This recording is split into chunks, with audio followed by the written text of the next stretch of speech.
Now for Global Business Updates, Rotus Udiri joins us. Good morning, Rotus. Good morning, Dr. Bati. Good morning, Vimbai. Good morning, Rufai. Good morning, all our viewers. Forgive me, I have to start with Nyesom Wike and the movie business. I was transfixed. And shout out to Somna Sambo, Arise senior political correspondent in Abuja, for being one of the moderators there. Nyesom Wike is one of the most entertaining politicians that Nigeria has produced in over a decade. And Nollywood, if you do not produce a movie on this man, you are failing Nigerians. And by the way, I thought it was incredibly articulate, and I thought he laid out all the issues that is going on in Rivers State, which is one of the highest IGR producing states in the country. All right, to Asian markets now. Blood red, just like yesterday. The inflation figures on the US, even though they cooled a little bit, I think Trump and his EU language is what tanked stocks this morning. There's still a lot of fear about uncertainty. Nothing much to add there. US inflation, remember Dr. Vachi actually previewed this yesterday that we're expecting it. It came in under estimates, right? But a lot of people are saying that the tariff bite isn't here yet. So February 2.8, this is year on year. Forecast was for 2.9. January was 3%. So you've seen a little bit of a deceleration. For core inflation, when you take out volatile food and energy, that came in at 3.1. Forecast was for 3.2. January was 3.3. US markets, we saw the S&P pick up slightly. Same thing with the NASDAQ, but the Dow Jones fell. Please, I want to point something out. The S&P 500, look at that, 5,599. At one point, the S&P 500 was at 6,100 points. So it just shows you how far it has fallen. The NASDAQ at one point was at 19,000 points. You can see it there, 17,648. So all gains, Dr. Batis talked about this several times, they have been wiped out since the election. Trump, again, this time saying he's going to retaliate against the EU for them wanting to retaliate against his steel and tariffs. And he says, of course, I'm going to respond. The problem is our country didn't respond. Look, the EU was set up in order to take advantage of the United States. That's the EU. Meanwhile, Canada, remember I showed you those two charts, that Canada is the leading exporter of steel and aluminum to the United States. So here is Melanie Joly, Minister of Foreign Affairs, saying that the U.S. justification for tariffs is just inconsistent and Trump is just throwing darts at a wall. Here she is from yesterday. Heard the actions we're taking from my colleague and friend Dominique Leblanc. Canada is holding strong and will continue to do so together. Well, make no mistake though, this is going to be a day-to-day fight. This is now the second round of unjustified tariffs leveled against Canada and Canadian goods. The excuse for the first round was exaggerated claims about our border. We addressed all the concerns raised by the U.S., and in return, they agreed to temporarily abide by the free trade agreement President Trump signed himself with Canada. The latest excuse is national security, despite the fact that Canadian steel and aluminum add to America's security, not take away from it. All the while, there is a threat to further and broader tariffs on April 2nd still looming. The excuse for those tariffs shifts every day. The only constant in this unjustified and unjustifiable trade war seems to be President Trump's talks of annexing our country through economic coercion. Yesterday, he called our border a fictional line and repeated his disrespectful 51st state rhetoric. Well, Canadians have made it very clear that we will not back down and we will not give in to this coercion. All right, let's get to Africa now. South Africa did present their budget yesterday. Enoch Godongwana.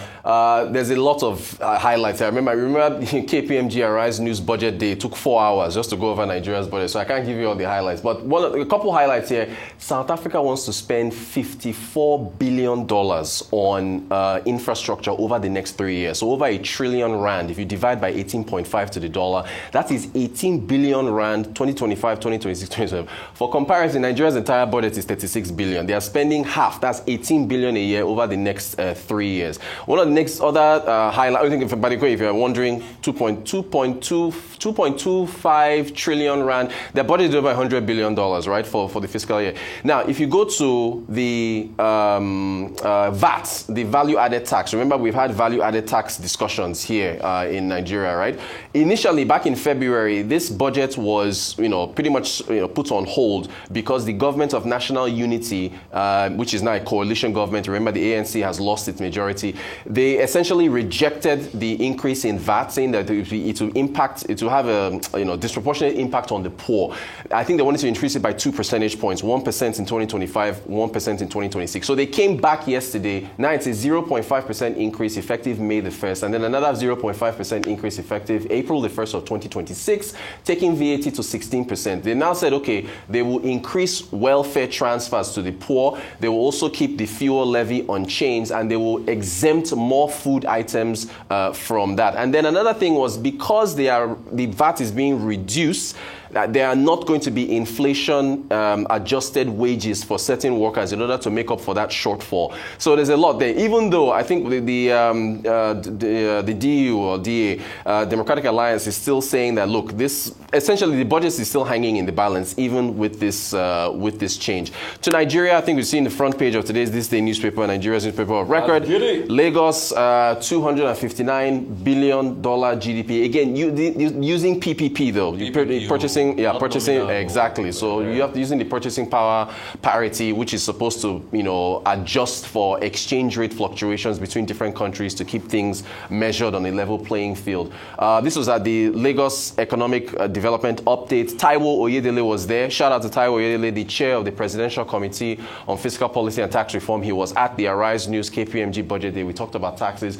So he said, he always brings a very honest and realistic view on things. He says Lagos is big, but its revenue is small, collecting less than 2% of GDP. While some progress has been made, we still have a big room for improvement, and the time to change this narrative is now. By the way, that $259 billion takes Lagos second, I think, after Cairo on a PPP basis. He says a better approach to taxation is not to tax the seed, but the fruits. Let businesses grow and tax them fairly on their success. With the right reforms, Lagos can generate up to $5 trillion annually in internally generated revenue. He then focused on some key areas of Lagos to look at in order to be able to raise its revenue. Property taxation, personal income tax-based expansion, use technology. He talks a lot about technology, and he's always praising Rwanda for how their tax system is set up. He says use tech to capture high-income earners, and then, of course, tax harmonization, and then formalize the informal sector. That is our update for today. Okay, Donald Trump and his tariffs. Goodness me. Another very haphazard Remember yesterday policy. You were doing this. So I'll do it again today. Trump goes like, who will I tariff today?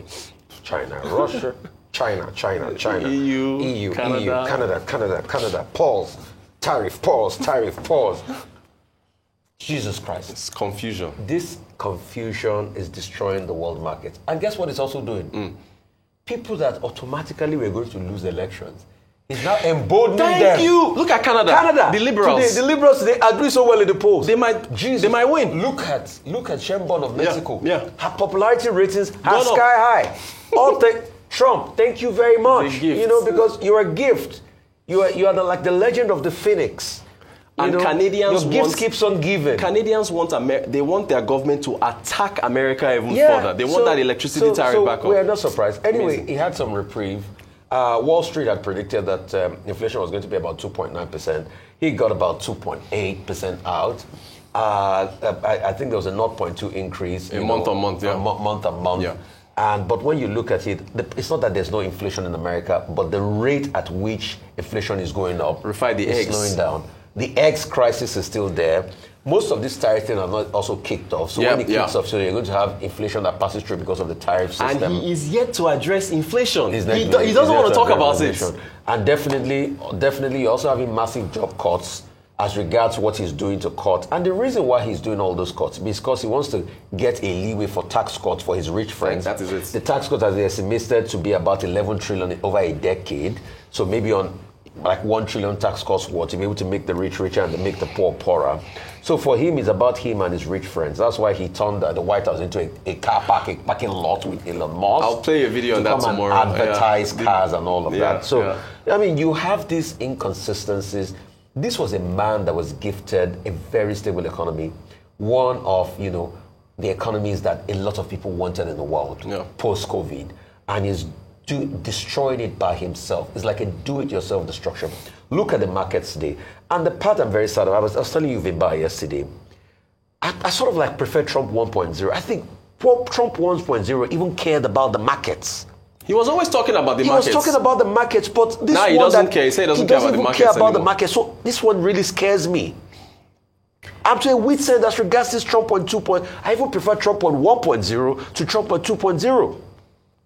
Because the markets make America. Look at S&P. Look at the numbers. Look at how you've eroded all the growth they had. Gone, all the gains gone. Although I should point out, whenever the markets fall, there's a chance to jump in and buy at And as regards Lagos, that's the immense potential. Yeah, Lagos has. That's why some people will never leave Lagos alone. So I want to take up the cooling inflation in the U.S. and of course a lot of people are saying, what do we attribute this to? And a lot of analysts are saying that, well, the cuts in government expenditure are playing a significant role. So his method may be unconventional, but I'm focusing on that element because I want to connect it to South Africa, which is the debate that happened, heated debate around increasing VAT. Right. When South Africans are saying, you want to put this burden on us. However, what effort have you made to trim your government expenditure so we can see how else to use our state funds, our national funds? So now here we are with a compromise, as opposed to the 2% is now 0.5 over a period of 2 years. However, the critical thing here is the politics around it, which is the fact that as the ruling party ANC no longer has the majority, I don't know if I can call them the ruling party, but they're the party with the president. They no longer have a majority in parliament. And all of the biggest opposition parties, the DA, the EFF, the MK, and even Freedom Front Plus, have said that they are not in line with this budget. Right. And of course, we know that the budget needs to be passed by Parliament. Looking highly unlikely that this budget will be passed. And it's what many are referring to as uncharted territory, because what happens now? So many different scenarios come to mind. So South Africa, they don't have a government shutdown kind of situation. Right. What they do have, though, is a possibility that the Parliament can move a motion of no confidence on the president, which is a very volatile time, because we know how much wheeling and dealing and political brinksmanship had to happen for him to be elected as president without a majority in Parliament. So it's going to be a very interesting few weeks playing out in the South African Parliament. We know how vibrant it is and how heated the debates Very get. entertaining too. So let's see what they give us. Okay, the Bureau of Labor Statistics in the U.S. has released the Consumer Price Index report yesterday, and it says inflation is at 2.8%. Now, core inflation, which excludes food and energy prices, came in at 0.2% on the month and 3.1% on a 12-month basis. And this is slower than expected prediction that have been made by Dow Jones interviewing economics. What are the implications? Simply that, investors will be re-emboldened because they were expecting the worst. Exactly. But the figures came in 0.1% less than Dow Jones and the economists had predicted. It also creates a room for the U.S. Federal Reserve to maybe still cut rates, because there have been anxieties about whether they will cut rates or they will hold rates. That's that about CPI, US. Today we're expecting the PPI. Produce Price Index. Now, to the tariff war. I think the tariff war is heating up. Now, Donald Trump keeps going back and forth. On Tuesday, he said, he was going to suspend the tariffs on the steel and aluminum from Canada. But by yesterday, he imposed it again, 25%. And Canada immediately retaliated. Now, this tariff war is as follows. You'll recall that Doug Ford, the premier for Ontario, has said he was going to add to the tariffs on electricity supply to the northern parts of the United States, specifically Michigan, Minnesota, and New York. Now, that still stands. 2, Alberta Premier Daniela Smith also yesterday said, well, they have two options. She was speaking at the Kerwick Energy Conference with regard to oil and gas with the United States. Either they build for trade, not America, or they look for markets, elsewhere, other markets to sell to, to sell Canadian oil and gas to. Number 3, Carney, who is the incoming Prime Minister, also said, well, he's ready to talk to Trump, but only if Trump will respect the sovereignty of Canada. Right. Now, it's not just Canada fighting back.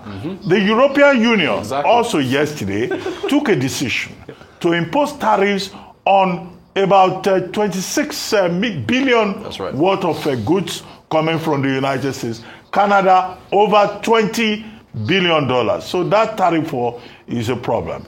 As for Lagos State, well, it's an acknowledgement of the success of the team's agenda. That's right. But do you really say more tax? No, we don't want more taxation, whichever way he describes it. Yes, sir. Thank you very much, Thank you. Rutus. Thank you.